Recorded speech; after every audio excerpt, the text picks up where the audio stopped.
Je n'arrive pas à faire confiance à tout ce que je trouve sur Internet. Comment puis-je faire? Bonjour, Linda Léger de Tobici. Aujourd'hui, un petit aperçu de la newsletter rédigée par KPMG en 2023. Vous vous souvenez, précédemment, je vous avais parlé des audits faits par Zocchio, des obligations de transparence aussi, réglementaires et légales au niveau de la décentralisation.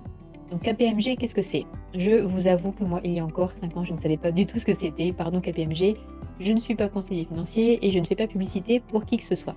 Juste vous dire que c'est un réseau international de cabinets d'audit et de conseil qui exercent dans 143 pays. Donc ce sont des cabinets indépendants qui sont affiliés. Leur rôle principal, donc c'est un cabinet d'audit, de conseil, d'expertise comptable, de droit et de fiscalité en France avec des experts multidisciplinaires. Alors en quoi c'est important de se tenir informé? Là, il n'y a pas du tout vocation à vous rassurer sur quoi que ce soit. C'est juste vous donner des informations puisque je pense que quand on est informé, on a plus de facilité à faire un choix éclairé. Donc la finance décentralisée ou DeFi est-elle la finance de demain?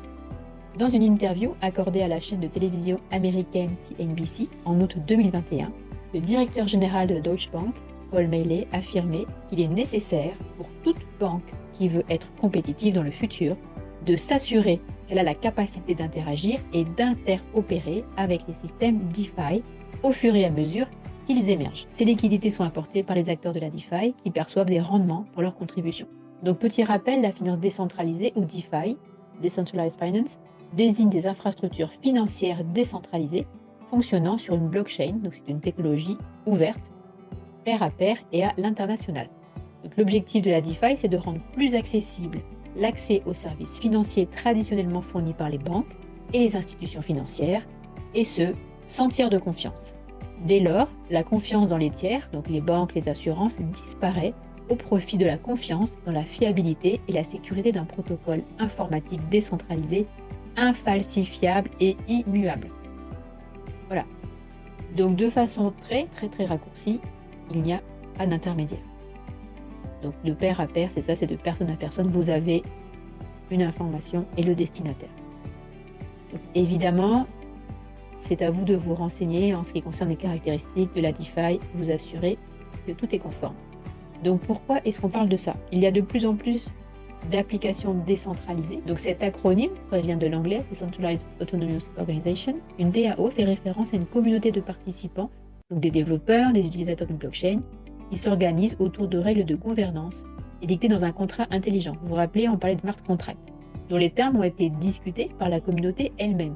Pour participer à la gouvernance d'une DAO, il convient de détenir les tokens de gouvernance de la DAO. Encore de façon schématique, quand vous avez le minter qui vous fabrique ces tokens et que vous êtes dans ce système-là, voilà, la communauté, elle a discuté, elle a accepté ces tokens, vous avez les règles qui sont générées et ensuite les contrats intelligents, les smart contracts sont validés. C'est une communauté. Moi, j'aime bien dire qu'on est sur un système qui est à l'horizontale où chaque participant va interagir et on crée une monnaie commune. Si vous voulez d'autres informations, n'hésitez pas à me contacter. Je continue. La finance décentralisée s'inspire de ce mouvement dont la philosophie elle-même inspirée des valeurs portées par le white paper de Bitcoin. Le white paper, c'est le livre blanc, vous pouvez l'avoir dans toutes les sociétés que nous présentons. La DeFi est différente du système financier traditionnel car elle fonctionne sans organe de contrôle et est auditable en temps réel, donc c'est open source, et elle est accessible à tous. La finance décentralisée s'inspire de ce mouvement, dont la philosophie est elle-même inspirée des valeurs portées par le white paper de Bitcoin. Donc petit rappel, le white paper, le livre blanc, vous avez toutes les informations sur la société. La DeFi est différente du système financier traditionnel, car elle fonctionne sans organe de contrôle, elle est auditable en temps réel, c'est open source, c'est-à-dire que c'est accessible à tous. Elle s'est développée principalement avec l'avènement des applications décentralisées et ces DApps sont des protocoles informatiques open source qui s'exécutent sur une blockchain compatible avec l'hébergement du smart contract. Voilà, donc là vous avez tout un système. Vous avez un générateur de tokens, donc la monnaie, la crypto-monnaie de l'écosystème, une communauté, des contrats intelligents et tout ce système-là est validé. Ça vous permet de ne pas avoir d'intermédiaire, de réduire les frais de transaction évidemment. Donc elles sont conçues autour de modèles crypto-économiques incitatifs, permettant ainsi une preuve de la valeur échangée sur le réseau et une accessibilité à tous. L'historique des transactions. Cet alignement des intérêts économiques de l'ensemble des utilisateurs de la DApp autour d'une crypto-monnaie qui permet un fonctionnement autonome et décentralisé. Alors, les intérêts de la finance décentralisée, les applications décentralisées permettent de mettre en place des services traditionnellement monopolisés par le secteur bancaire et financier traditionnel, tels que l'échange de cryptoactifs, les échanges décentralisés, en anglais on dit les DEX, pour Decentralized Exchange. Ça permet de mettre en relation les vendeurs, les acheteurs de cryptoactifs sans tiers de confiance. Ils sont la version décentralisée des places de marché venant concurrencer les plus gros acteurs, les exchanges centralisés comme Coinbase, Binance, Kraken, etc. Là, vous avez les plus gros. Les crédits décentralisés, donc là, sont des protocoles de prêt décentralisés qui mettent en relation les emprunteurs et les prêteurs de crypto-actifs. Les taux d'intérêt sont réduits pour les emprunteurs du fait de l'absence de tiers de confiance. Comment se passent les paiements décentralisés? Ils permettent aux utilisateurs de s'affranchir des frais interbancaires et internationaux le cas échéant. Les paiements sont quasi instantanés, en opposition aux délais importants jusqu'à plusieurs jours pour un virement bancaire traditionnel. Et les produits financiers dérivés décentralisés, les protocoles les plus connus à cet effet sont Anthetix, etc. Des services judiciaires décentralisés, la création de stablecoins, la police d'assurance décentralisée. Voilà, je vais vous laisser lire toutes ces informations. L'essor de la finance décentralisée, effectivement, là, on est en 2025, donc c'est même plus approuvé, c'est en plein essor. Je vous laisse également vous renseigner en ce qui concerne les banques centrales qui ont intégré déjà des blockchains technologies et qui évidemment restent centralisées.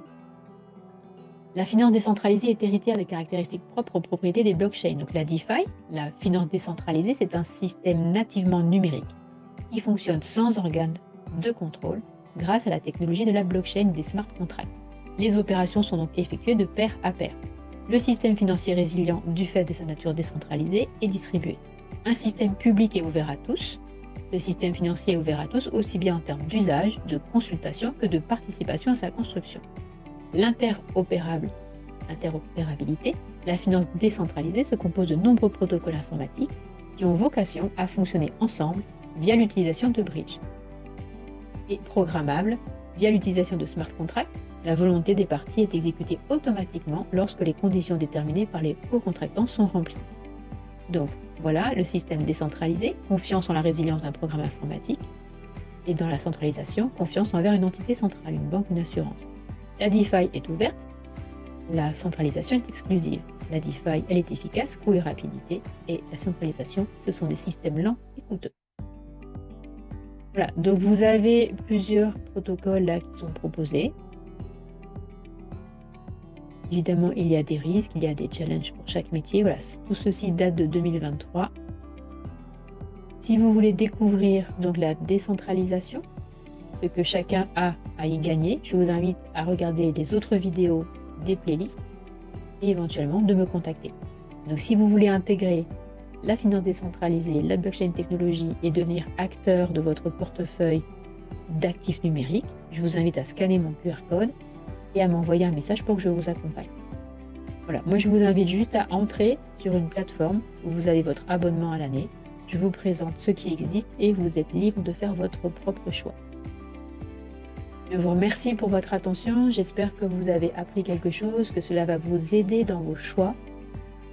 Je vous dis à très vite pour la suite. Merci. Et n'oubliez pas, si ces informations ne vous intéressent pas, il y a forcément dans votre entourage quelqu'un qui rêve de comprendre ce système. Donc ici, je vous pose les bases, je vous donne les informations, les accès et à vous ensuite d'aller faire vos propres recherches. Le début de l'autonomie, cela commence par ça. S'informer, sélectionner ces canaux d'information et ensuite, quand vous avez un maximum d'informations, vous faites un choix éclairé. Cette fois-ci, je vous dis au revoir et à très bientôt.